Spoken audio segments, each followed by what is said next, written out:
আপনারা অনেক সূক্ষ্ম জিনিস তুলেছেন, যেখানে সংবিধানে এটা আছে বা এটা নাই সেগুলি নিয়ে প্রশ্ন করেছেন। সংবিধানে অনেক কিছু নেই। সংবিধানে বিপ্লব নেই, সংবিধানে গণ অভ্যুত্থান নেই, সংবিধানে শেখ শেখ হাসিনা বলবো না, প্রধানমন্ত্রী পালিয়ে যাওয়ার কোনো উল্লেখ নেই।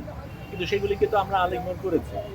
সেগুলির কারণেই আজকে জনগণ এভাবে আসতে পেরেছে। সেগুলির কারণেই লোকে নতুন করে বাংলাদেশের একটা স্বপ্ন দেখতে পাচ্ছে, ভিন্ন বাংলাদেশের স্বপ্ন দেখছে।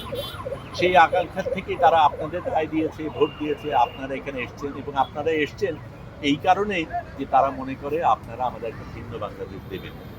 সেই ভিন্ন বাংলাদেশে যাবার পথে আপনারা রস্যকার দীর্ঘকার, রস্যই দীর্ঘ এগুলি নিয়ে বিতর্ক না করে মোটা দাগে যেই জিনিসগুলি হওয়া দরকার, যেই জায়গায় বাংলাদেশ যাওয়া দরকার, এবং সেখানে পরিষ্কারভাবে জনগণ যেখানে বলে দিয়েছে এটা আমরা চাই, সেটাকে আপনাদের গ্রহণ করা উচিত।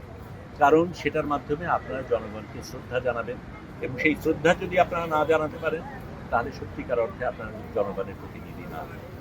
এবং যেখানে বলা হয় জনগণ সবচাইতে উপরে, সংবিধানের উপরে, সেখানে জনগণ যেখানে রায় দিয়েছে সেই রায় আপনাদের গ্রহণ করা এত কঠিন হতে পারে।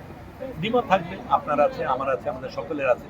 তারপরেও সার্বিকভাবে আমরা যে জিনিসটা দেখি, বিশ্বাস করি, এবং জনগণ যেটাকে চায়, আলিঙ্গন করেছে, সেটাকে গ্রহণ করা আমাদের প্রত্যেকের কর্তব্য।